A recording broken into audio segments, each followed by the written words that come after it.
Meu nome é Safira, a gente vai apresentar o trabalho de manutenção predial sobre impermeabilização, onde a gente vai fazer uma descrição e apresentar as finalidades, também apresentar as principais anomalias, as recomendações e orientações técnicas, as inspeções e garantias e também a perda de garantias e o checklist e vacina. O grupo é composto por mim, Thaisa, Amanda, Magnus e Maria Fernanda. Impermeabilizar é o ato de isolar e proteger os materiais de uma edificação da passagem indesejável de líquidos e vapores, mantendo as condições de habitabilidade da construção. É uma técnica que consiste na aplicação de produtos específicos com o objetivo de proteger as diversas áreas de um imóvel contra a ação de águas que podem vir da chuva, da lavagem, de banhos ou de outras origens. Como tudo na construção civil, a impermeabilização também deve ser planejada para reduzir os custos e aumentar a eficiência. A falta ou uso inadequado desse método compromete a durabilidade da edificação, causando prejuízos financeiros e danos à saúde. A água infiltrada na superfície e nas estruturas afeta o concreto, sua armadura e as alvenarias. O ambiente fica insalubre devido à umidade, fungos e mofo, diminuindo a vida útil da edificação. Sem falar no desgaste físico e emocional do proprietário ou usuário que sofre com a má qualidade de vida causada pelos próprios problemas existentes da edificação. Na construção civil, impermeabilização e anomalias estão relacionadas, pois a falta de impermeabilização na edificação pode ocasionar várias manifestações patológicas que danificam as estruturas, como infiltrações, umidade, corrosão das armaduras, comprometendo o ciclo de vida útil, que além de causar custo financeiro, retrabalho, pode causar também desgaste físico e emocional do proprietário, que sofre com a má qualidade de vida causada pelos problemas existentes no imóvel. Eu separei aqui as principais anomalias que ocorrem devido à falta de impermeabilização. Primeiramente, eu gostaria de citar a infiltração através das fundações, que ocorre pela ascensão capilar da água. Esse processo se dá pelo fenômeno da capilaridade, ou seja, a água sobe pela parede através de pequenos canais que existem nos materiais constituintes da parede, como concreto, argamassas e alvenaria. Dependendo de vários fatores, como a quantidade de água presente no solo, diâmetro dos capilares, entre outros, a umidade pode atingir facilmente 1,5 metros do chão. Dessa forma, quando a água atinge a alvenaria, ela atua atrás da tinta, criando bolhas. A infiltração também pode ocorrer pelas juntas de dilatação e pelas jardineiras, justamente por esse processo de capilaridade. Também pode ocorrer infiltração nas lajes, pois a estrutura de concreto armado possui um pH alcalino em função das características químicas do cimento. Esta condição proporciona uma proteção contra a corrosão das armaduras. Entretanto, a água que percola pela peça de concreto carrega consigo alguns sais, que em contato com CO2 carbonatam fora da peça de concreto, reduzindo o pH da estrutura e favorecendo a corrosão da armadura. O processo de corrosão gera um aumento do volume da armadura, ocasionando o desplacamento do cobrimento da peça de concreto. O resultado de todo este processo é uma perda da seção das armaduras, levando ao colapso da estrutura, facilmente observada em queda de marquises que dependem sobremaneira das características de resistência à tração do aço, como mostrado na imagem.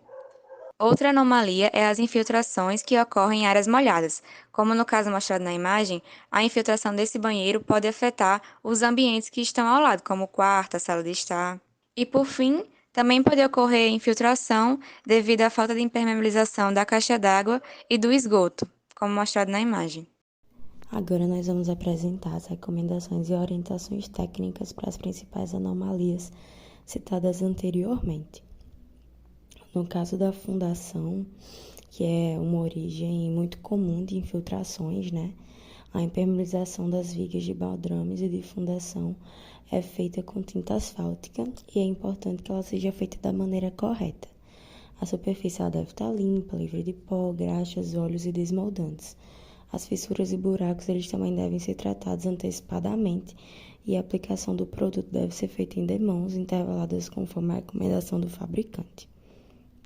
No caso das juntas de dilatação, é uma impermeabilização de prática indispensável para a construção civil. Ela consiste em uma forma de preservar as estruturas, evitando que as ações físicas da umidade e a oscilação da temperatura causem danos mais significativos. Essa impermeabilização é realizada com a aplicação de produtos que selem e formem uma camada de proteção, e é necessário contar com produtos adequados para a completa vedação da estrutura. De modo geral, é uma aplicação bem simples, embora seja essencial contar com produtos de qualidade e uma mão de obra que seja qualificada, mas tudo isso se inicia com uma limpeza completa, um cálculo de quantidade de produto necessário e aí, por fim, de fato, a aplicação do produto. No caso das jardineiras, a impermeabilização evita os aspectos visuais negativos de uma infiltração, né, como manchas, descascamentos, e além disso, as patologias, né?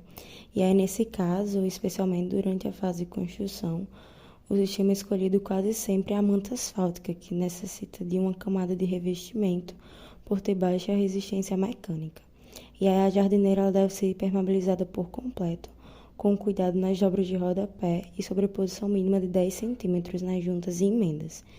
Esse tipo de serviço ele deve ser executado com pessoas por experiência, né, uma mão de obra que seja qualificada, porque se trata de um local normalmente com acesso mais limitado e cheio de emendas e curvas. No caso das lajes, como o concreto ele não é um material 100% impermeável, é preciso aplicar um sistema de impermeabilização para proteger. E aí, dessa forma, o concreto e a armadura ficam, de fato, protegidos. Existem várias maneiras e métodos para fazer impermeabilização da laje. Há empresas que se utilizam de métodos específicos e também existem aquelas soluções do tipo faça você mesmo. Alguns desses métodos são manta asfáltica, poliureia, injeção química, emulsão acrílica, 100% silicone, poliéster flexível e etc.